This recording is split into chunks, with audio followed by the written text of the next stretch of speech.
Right now, these days, my kids are totally obsessed with superheroes, totally obsessed. There are hero posters in their rooms, there's hero toys to be played with, there's hero costumes already for Halloween.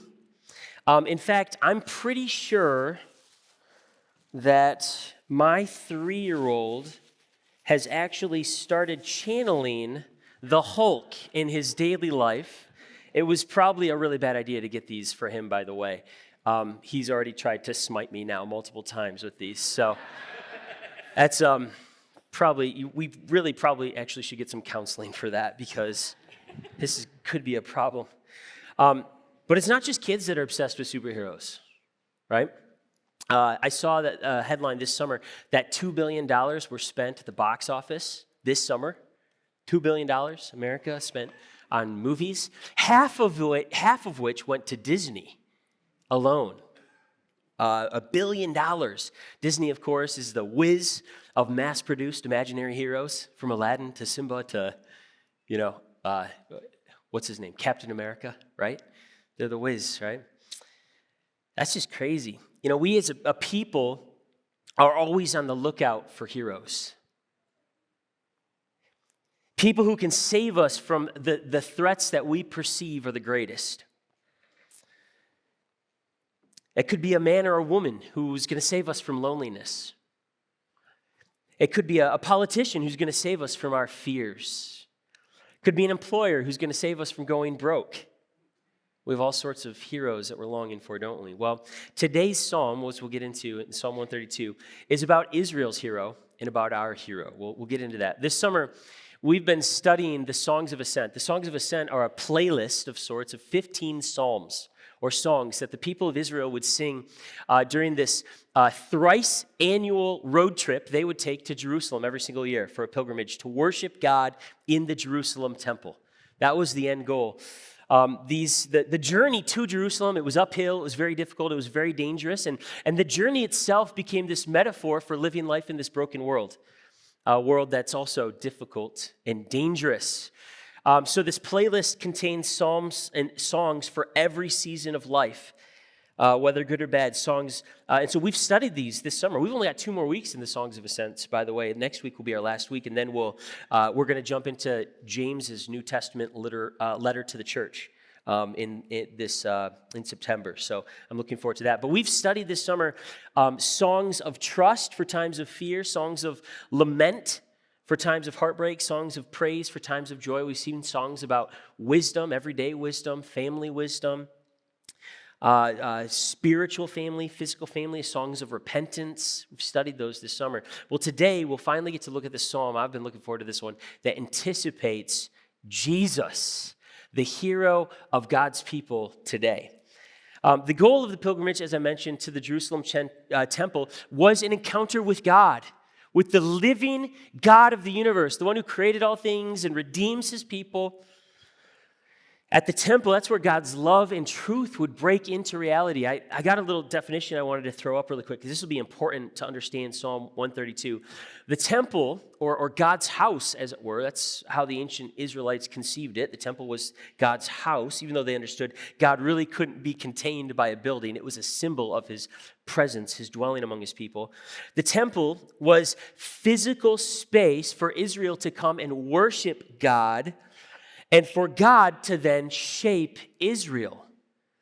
Another way to describe that would be spiritual and cultural renewal, which, if you're part of the Calvary family, is probably a phrase, a term you've heard.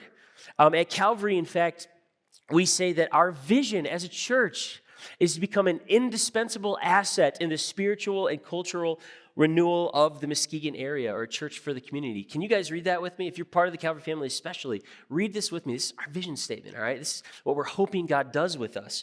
Read this with me. Our vision is to become, is it up there? I'm sorry. There we go. All right. Our vision is to become an indispensable asset in the spiritual and cultural renewal of the Muskegon area, a church for the community. We want to see people's hearts stirred up all over Muskegon for God. And we want to see their hearts also bending towards their neighbors, loving them, their neighbors as themselves. But in order to be that tool in God's hand, to become that indispensable asset, we need to experience that spiritual and cultural renewal ourselves. So the songs of ascent are helping us with that. They're helping us in that journey. The question that Psalm 132 asks is, how is any of this possible? How is it possible that there can be physical space where the ancient Israelites can gather to even know God in the first place? How can a holy God work in and through an unholy people, the ancient Israelites? Where do we get off thinking that at the end of our journey, at the end of our spiritual pilgrimage, when we encounter God, that he'll want anything to do with us? Where do we get off thinking that we'll be able to find him at the end of that journey? Psalm 132 begs this question. And the big idea today that I want to kind of sit over everything we're doing is that on our journey together, our encounter with God is totally dependent on someone else's work, our hero's work. On our journey together, our encounter with God is totally dependent on someone else's work. Did the ancient Israelites, or do we really think that we can rely on our own abilities, our own reason, our own talents, our own willpower? Do we really think God is impressed with our achievements and our goodness or our attempts at goodness? Do we really think God is impressed with our integrity? No. For ancient Israel, their encounter with God depended on their national hero, King David. We're going to look at him. For us today, our encounter with God depends on another hero named Jesus. That's what we'll come back to by the end. So stick with me. This is essentially what Psalm 132 is all about. It's about here. Here's what Psalm 130, just setting the table for you guys. Psalm 132 is about how David and God's commitment to one another created physical space in the temple for Israel to worship God and for God to shape Israel, that spiritual and cultural renewal. What enabled that space to show up for Israel in the first place was King David's commitment to God and God's commitment to King David. That's what we're going to see in Psalm 132. In Psalm 132, it's kind of divided in two halves. The first 10 verses are all about David's commitment to God, the King David's commitment to God. The last 8 verses are all about God's commitment then to King David and ultimately to his people through David. So let's just begin by reading Psalm 132, verse 1. Kayla just read it for us. Thank you, Kayla. And now I'll read it as well as we go through it. We'll start right at the beginning. A song of ascents, verse 1. Lord, remember David in all his self-denial. He swore an oath to the Lord. He made a vow to the mighty one of Jacob. I will not enter my house or go to my bed. I will allow no sleep to my eyes or slumber to my eyelids till I find a place for the Lord, a dwelling for the mighty one of Jacob. Note here that Israel is wanting God to recall what characteristic about David. In fact, what character quality are they praising in David here? They're not praising David for his dashing good looks. They're not praising David for his military genius. They're not praising David for his winsome charisma. The psalm here is asking God to remember and praising even the quality of self-denial. And that is the worst word in the English language, isn't it? Self-denial. This is a word that we need to learn. If I want to be a healthy person, I must deny myself quarter pounders with cheese and bacon, right? If I want to have flourishing relationships with other people, I must deny myself staring at my phone 24/7, right? If I want to have intimacy with a future spouse or my current spouse, I must deny myself lust and the use of pornography. If I want to have money in the bank when I actually need it, I must deny myself frivolous spending in the here and now. Right? And if we want to have a flourishing relationship with God, we have to deny ourselves all those things that keep us from him. David demonstrated self-denial, and it's evident in the fact that he decides, he commits, he swore an oath I'm never going to go home. I'm not going to go to sleep until I get a house for God. That was David's commitment, his oath. Now, the whole process, frankly, would end up taking David years. So the vow here is a metaphor. David did go home before he got a house for God. He did go to sleep before he got a house for God. This vow is a metaphor. It's a metaphor. David is going to deny himself. He's going to do whatever it takes to get a house for God so that the people God has charged him with ruling over can have a place to worship him and a place to be shaped in their character and their culture. So David is committing to get in this house. Well, the point remains though, how did David exhaust himself? He spends himself. How did David deny himself to get a house for God among the ancient Israelites? Well, at this point, it's essential to understand the history behind Psalm 132. How many of you don't have to raise your hands, but I wonder how many of you have been doing our church-wide Bible reading plan or maybe a different plan? You've been reading through the Bible this year. If you have, you've probably, certainly by this point in the year, you've read, and we just read this earlier this month in our special plan that we do as a church, you've probably read 1 Chronicles, which gives you the whole background. 1 Chronicles gives you essentially everything you need to know to understand Psalm 132. This is a great reason to personally engage the Bible every day because the Bible will refer to the Bible. It'll go back and forth. And unless you're reading the Bible broadly, like we do it deeply. We pick a chapter or a few verses and go deep on a Sunday. But unless you're reading it broadly throughout the week, you're just not going to catch these beautiful references that the Bible makes towards itself. You'll miss out on the gold. So what I want to do is I want to walk us through a little bit of the history behind Psalm 132 using a few passages in 1 Chronicles. We're going to look at 3 ways David denied himself to get God a house in Israel. The first thing David did is David and his army risked their lives to capture Jerusalem. You can read about this story in 1 Chronicles 11. You can check it out there if you want. Here's the thing. When Israel first conquered the promised land, God gave them so much of the land, conquered so many cities, they left Jerusalem unconquered.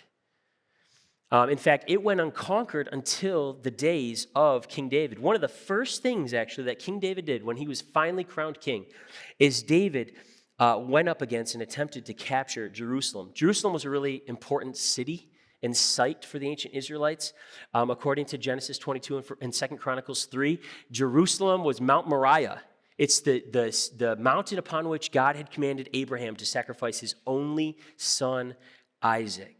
And then God, you remember this story? Then God provided a substitute, a ram, who died in Isaac's place. An amazing story in Scripture. It's a story of a God of love who shows grace. He doesn't demand your children as a sacrifice. He instead wants to provide a substitute, wants to show that love toward us. It's an amazing story and had a special place in every Israelite's heart. And so one of the first things David did is he went up against Jerusalem to attempt to capture it, but he had a really hard time. There was a group of people there called the Jebusites, and they were tough folks to get out of Jerusalem. Jerusalem was well fortified. It's up on a hill. Very hard to get inside the city. David and his army had a really tough time. In fact, they said, we have such a strong castle that even a bunch of lame and blind people could defend against your attack, King David. Well, David didn't take too kindly to that insult. And so one of his commanders found a secret way in through a tunnel, through a cave, and infiltrated the fortress, and David and his men were able to take the city. So the first thing that David did to deny himself to get God a house was he captured the city where that house would eventually be. He and his men risked their lives to take the city. The second thing, and this is actually referenced directly in Psalm 132, so we'll get to that. The second thing David did is that he prioritized bringing the ark to Jerusalem. Well, what's the ark? You mean the ark that Noah built with all the animals? That's kind of a big bow, right, to bring to... No, not that ark. There's a different ark. There's 2 arks in the Bible. One gigantic boat that Noah built, of course, in Genesis. But there's another ark, the Ark of the Covenant, which you may have seen in the documentary Indiana Jones and the Last Crusade, right? Raiders of the Lost Ark, whatever it is, yeah. You may have seen that there, correct? And the Ark of the Covenant was a box made out of wood, but covered in gold. And it was about 4.5 feet long, okay, and about 2.5 feet tall and about 2.5 feet wide. And this ark would be carried on poles by the priests of Israel, and it would symbolize God's presence. This is a very odd thing to have. Like, how does that symbolize God's presence? Well, have you ever seen in like the ancient movies where kings or queens or other important people would be carried around in litters? Like they would sit on a chair and then slaves would pick them up and on poles. You guys ever seen that? Anybody ever seen that? Litters before? Okay, so an ark is a litter for a god. That's what it was. In fact, almost all of the people in the ancient Near East and around Israel, they all had arks for their gods. They all had them. And those arks would become these reassuring things like, our God is with us. Here he is riding with us into battle. It became this assuring thing. But here's the difference between the Ark of the Covenant, Israel's ark, and the ark of all the other nations that had these other gods, is God wanted his people to be reassured of his presence, so he had them build an ark so they could be reminded that he goes with them wherever they go, even into battle. But the one difference is God commanded his people, you don't carve an image of me. Don't make an idol of me. So all the other nations in the ancient world, when they're carrying their arks around on their shoulders, there's an idol being carried around. And something they had made. They had put their God in their own box, crafted it in their own image, and they were carrying it around. They were being reassured by what? Their own power, their own abilities, their own imagination. The Ark of Israel had no God sitting on it. It was empty. They were carrying around an empty chair, is what they were doing when they carried the ark around. So that's what the Ark of the Covenant was. Reassured God's people of his presence, and yet God did not allow them to worship anything of their own making. That would have been self-defeating. God is way bigger than any idol or representation they could have made. So Israel carried the ark with them wherever they went. When God brought them out of Egypt through the wilderness, they carried it with them. They carried it into the promised land. Through the times of the judges, they kept track of the ark and honored God's presence among them, followed his lead. Sadly, the ark, by the time King David comes on the scene, the ark had been abandoned for some 20 years by King Saul. So the first king of Israel, it's almost like this subtle political move he made. One of the things he did is he tucked the ark away in this little village in the plains of Jar, which we'll see in a second. Tucked away, he was hidden away. So that it's almost like King Saul set himself up. Hey, I'm the leader now. We don't follow God's presence. I'm the leader now. But one of the things David does, one of the first things he does when he becomes king is he steps up and calls Israel to go search for the ark. Like straight out of the Indiana Jones movie. Here they are. This is the original Raiders of the Lost Ark. Psalm 132 recalls this very search. You can read about it in 1 Chronicles 13, 15, and 16. There's actually a lot that happens during the search and during the procession as they bring the ark to Jerusalem. But Psalm 132 just captures a few pieces of it. So I want to read that. Verse 6. So the psalmist is singing this. Here's the people on their spiritual pilgrimage to Jerusalem, where the ark currently was when they were singing this. They're singing, "We heard it in Ephrathah." Ephrathah was another name for Bethlehem, which would have been David's hometown. And we came upon it in the fields of Jar, which is where Saul had left the ark abandoned. So they go on this search. The call comes up in Bethlehem. David's like, we're going to go find the ark. They go and hunt for it, and they find it in the fields of Jar. And then here's the procession song that David and his people would have sung on the very first ever pilgrimage to Jerusalem. This is what it went like. Let us go to his dwelling place. Let us worship at his footstool. The ark was also known as the footstool of God. So the idea is he's sitting on a throne and he puts his feet on the ark. Saying, "Arise, Lord." This is what the Israelites would say whenever they moved the ark. It was like a liturgy. It was like something they recited every time that they would go to move the ark. "Arise, Lord." It's like they're saying, God, let's go. We're moving. God, you're coming with us. And come to your resting place in Jerusalem. The resting place is not just a place where God is going to nap or sleep. When we think of rest, that's what we think of. When the ancients thought of rest, everything is in order. God is king when he comes to his rest. He is large and in charge. So God, come to your resting place. You and the ark of your might. May your priests be clothed with your righteousness. May your faithful people sing for joy. Solomon actually recited these very lines when they brought the ark into the finished temple, which we'll talk about in a second. Recited these very same lines from the original pilgrimage of the ark to Jerusalem.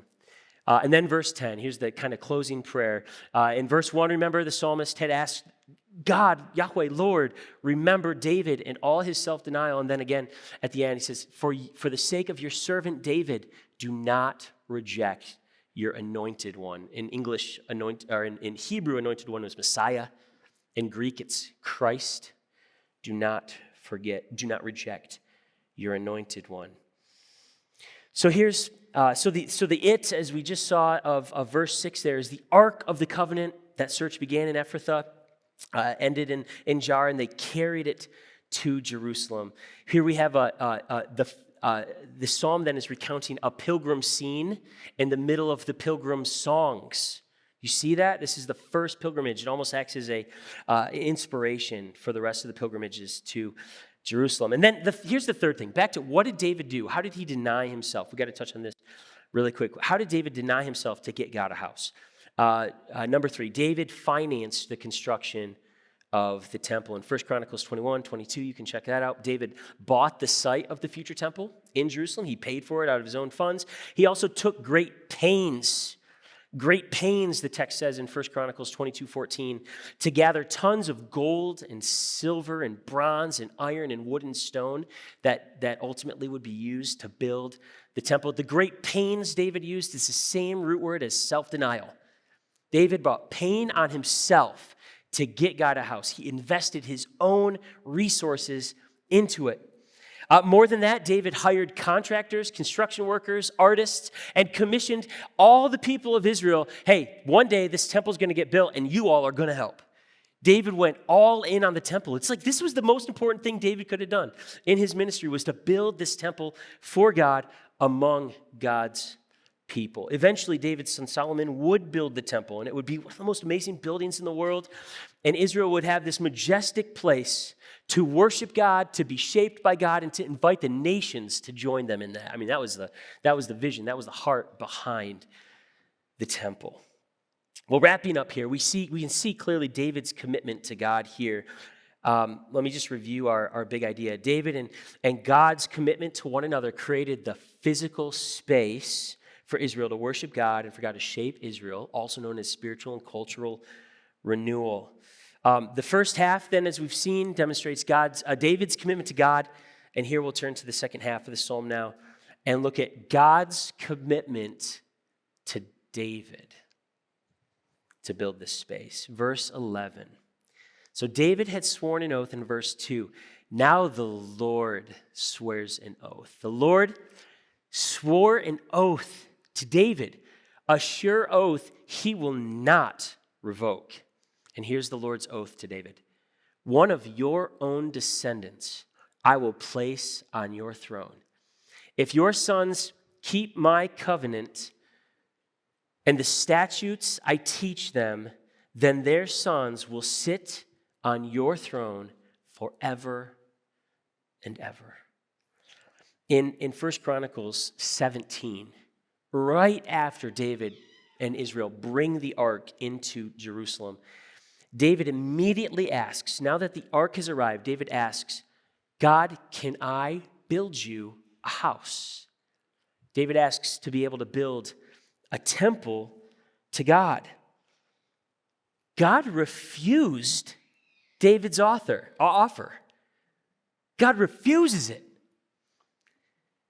And instead, I love how God does this. David's like, God, I want to do something great for you. And God says, no, David, I'm going to do something great for you. Because God promises, instead of David building a house for God, God promises he's going to build a house for David. But this is not a physical house he's building for David. By house, he means a dynasty, a long line of descendants who will rule the throne. That's when God makes this covenant with David.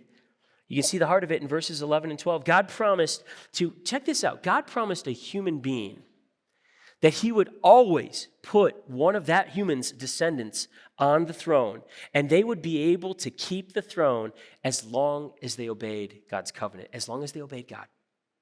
As long as they stayed in relationship with him and walked in God's righteousness and goodness, they would stay on the throne. God's promise to David and to David's descendants was irrevocable, God says. This promise stands for all time. If your descendants will obey me, they will rule. They will create. They will be able to govern over this space where they can worship me, and I will shape the people. Now, it's irrevocable, but it was conditional for each generation. And again, if you've been reading 1st and 2nd Chronicles with us, that's what we're reading in August in our church-wide Bible reading plan, 1st and 2nd Chronicles. If you've been reading it, that's all you've been reading about is David's descendants. All of these kings who came after David. Some of these names might sound familiar. Solomon, Rehoboam, Abijah, Asa, Jehoshaphat, Jehoram, Ahaziah. I was going to try to memorize these, and then I realized I could hardly even pronounce them. So, Joash, Amaziah, Uzziah, Jotham, Ahaz, Hezekiah, Manasseh, Amon, Josiah, Jehoahaz, Jehoiakim, Jehoiachin, Zedekiah. Do any of those names ring a bell? You've been reading about them if you've been reading through our church-wide Bible reading plan. Now, some of these kings were better than others, but they all ultimately failed. If you picked up on that, even Josiah, who was probably, other than David, maybe the greatest king Israel ever had, at one point, God warned Josiah not to go to battle. And guess what? Josiah went to battle, and he was killed. And all Israel mourned and lamented. They thought Josiah was the anointed one. They thought this guy was it, man. Josiah he cleansed the temple, he led all these reforms, he led all these people back to worshiping God, and the temple system would be shaping God's people into God's character. Oh, man. But even Josiah failed. God took the throne away each time. Takes the throne from these sons. You see, all of Israel's heroes were failures. And so this psalm here is longing, needing, like my soul needs this, a better king. And that's actually what verse 13 now transitions into. For the Lord, it says in verse 13, for the Lord has chosen Zion, that's the mountain, another name for the mountain upon which Jerusalem sat. He has chosen Zion, he has desired it for his dwelling, saying, this is my resting place forever and ever. Here I will sit enthroned, for I have desired it. I will bless her with abundant provisions, her poor I will satisfy with food. I will clothe her priests with salvation, and her faithful people will ever sing for joy.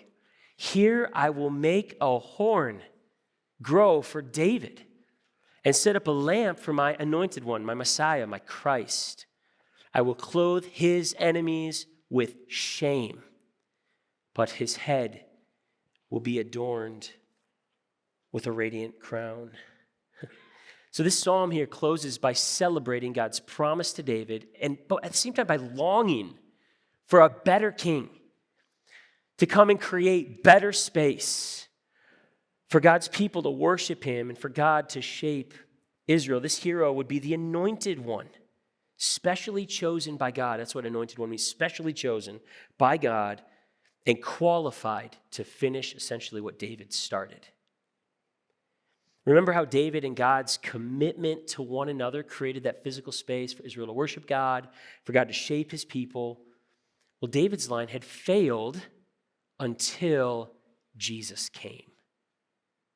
David's line had failed over and over and over again. In the New Testament, Jesus becomes the new David. In fact, we know him as Jesus Christ. That is not his last name. That's a title. That's a title that the Old Testament puts on this person, this special chosen one, who will be God's agent to restore his kingdom, his temple space for his people. So here's where we're going. Jesus and God's commitment to one another creates spiritual space for the church to worship God and for God to shape the church, also known as that spiritual and cultural renewal. Jesus accomplishes all David did and so much more through his own self-denial. Track with me here. How did Jesus, King Jesus, deny himself in order to create space for us to worship God and be shaped by God? Well, Jesus, first of all, became a human being. As Christians, we believe Jesus was God, and he became a human being. He took on flesh. I would much rather just stay God, right? Jesus gives limit to himself. He becomes contained to this human body and has to grow at the same rate as other human beings, and even has to face the pain and suffering and temptation that other human beings have to face as a result of living in this broken world. Jesus became a human being. That is the heights of self-denial. He did it willingly so that he could come and be our servant and our king. Jesus, while he was here, he lived with and ministered among the poor, the most vulnerable people on the planet at the time.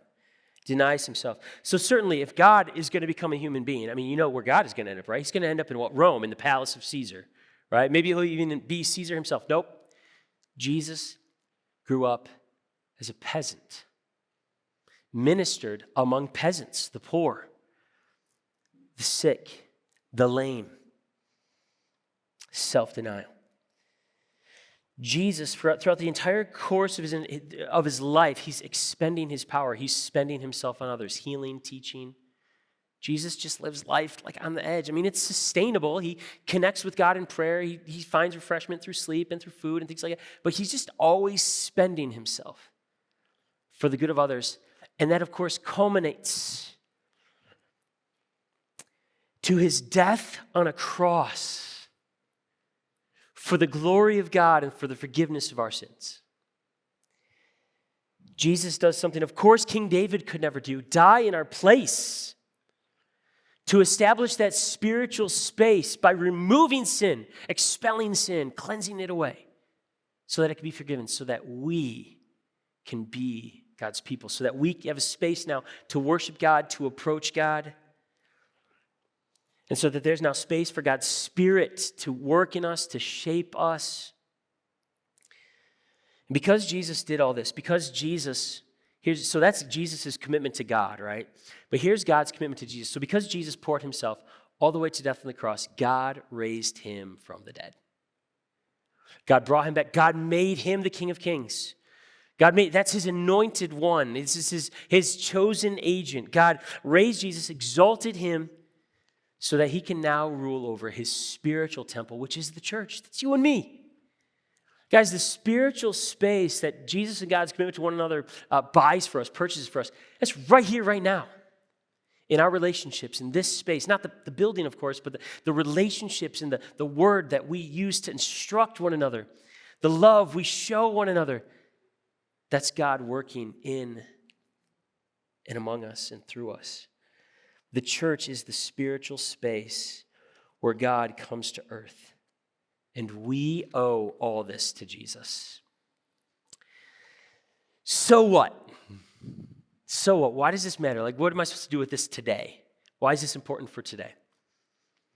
Well, first of all, I'm going to give three quick pointers here. 3 quick applications. First of all, as we trust Jesus, we rely as Christians, as a people of God, as his spiritual temple, we rely totally on Jesus. We never forget him.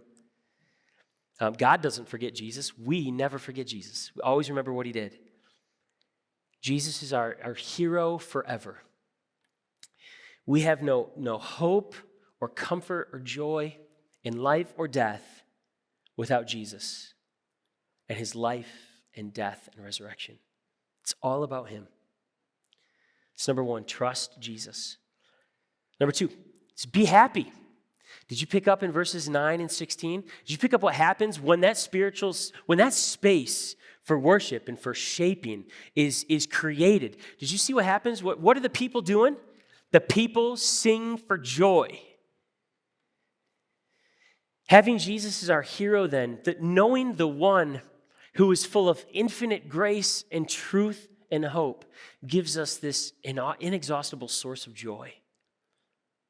So that even in the worst times of heartbreak, in the worst season of fear and anxiety, if we have Jesus as our hero, we have a source of joy that cannot be taken away. Be happy. We'll have a chance directly to be happy in just a second. We're going to sing a song where we just exclaim our need for Jesus. Hold on for that. But this happiness oozes out in every aspect of our lives, no matter what we're going through. And number 3, do good. Also in verses 9 and 16, the psalm described how the priests will be clothed with righteousness in verse 9 and clothed with salvation in verse 16. One of the fascinating truths in the New Testament is that not just pastors, not just elders, not just deacons or deaconesses or church leaders, but all Christians are called priests. Do you know that? All Christians, all followers of Jesus are called priests. And in this psalm, the vision here is that these priests are the ones who model God's righteousness, and they model God's salvation.